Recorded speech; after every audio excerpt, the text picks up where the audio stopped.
Hi, welcome back to Girl Who Reads. This is the vacation edition, because yes, I'm on vacation this week from work, and yeah, my messy hair here, it's because I've been in the pool all day. Yes, be jealous of me, I know.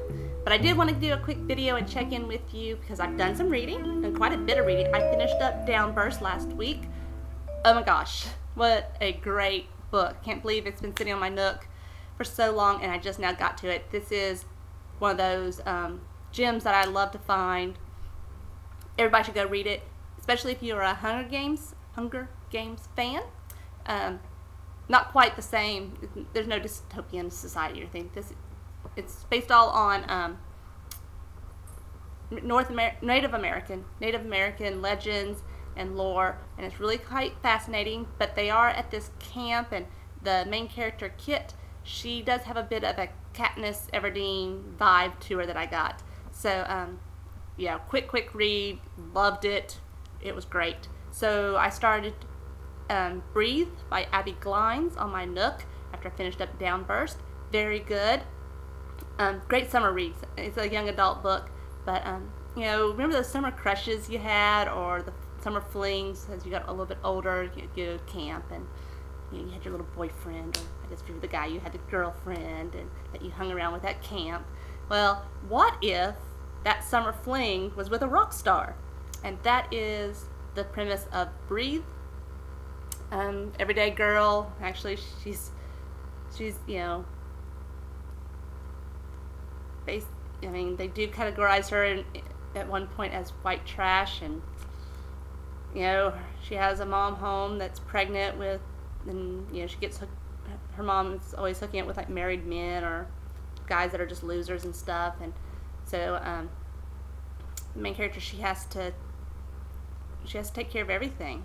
She makes sure the bills are paid, that there's food, and she does the cooking and the cleaning. And yeah, school gets out, and her mom says, "I can't work, so go take my job." And it happens to be the house of a famous person. And so there goes the story. Another quick read. I finished it. So so then I'm picking up. What did I pick up next? My Nook. Oh,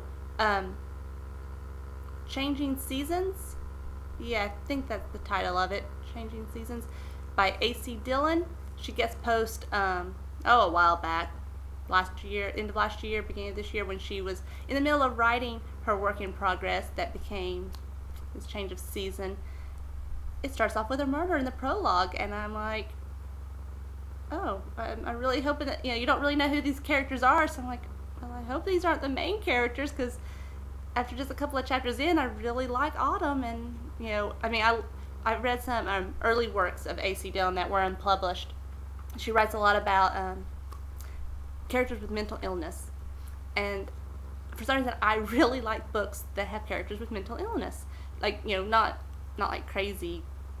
Oh, I did read that. I loved reading I Never Promised You a Rose Garden growing up. Read it like in high school, and I read it all the time. And that lady, the lady that's in the book, she was schizophrenic, I think. But A.C. Dillon's characters, the ones I read, I think they're like bipolar, depressed. And so I really like books where, you know, the main character really has that internal struggle, you know, along with all the external struggles of just regular life. So I'm very excited to read that. I've made a little bit of progress with The Line Between Here and Gone by Andrea Kane. I'm reading in the pool, so I have made some progress. This is, I guess it is a series, and this was not the first one, but it's all about this group called Forensic Instincts. They are a criminal minds type organization. They are not with the FBI, CIA, or any of those. They're a non-profit. There used to be another show where people were like high-tech, non-government, non-law enforcement investigators, but I can't remember what it's called. If anybody knows, let me know. But anyways, I've started it, and definitely if you're a Criminal Minds fan, you're going to want to pick this book up. It's not out yet. My copy says July 1, but I have seen some dates of June 26th, though. But anyways, in this one, the Forensic Instincts team is called in to help a lady who her 3-week-old son is dying needs a bone marrow transplant. No one in the family is a match. She's, they don't know about the father because he was murdered right after she found out she was pregnant. She didn't even get to tell him she was pregnant, and that's her last hope. And apparently a friend saw somebody that looked very, very much alike the father, Paul, and sent her a picture of him on a busy street. So they are investigating. This is her last hope that she's going to save her son. She has to find the baby's father and hope he's alive. So anyways, back to my little mystery. These are my kind of summer reads. I didn't read all that romance of, they were great. Monarch Beach was great. Gabriel's Inferno was great. But yeah, I'm going to keep bringing you some very good summer reads. So keep looking forward to that.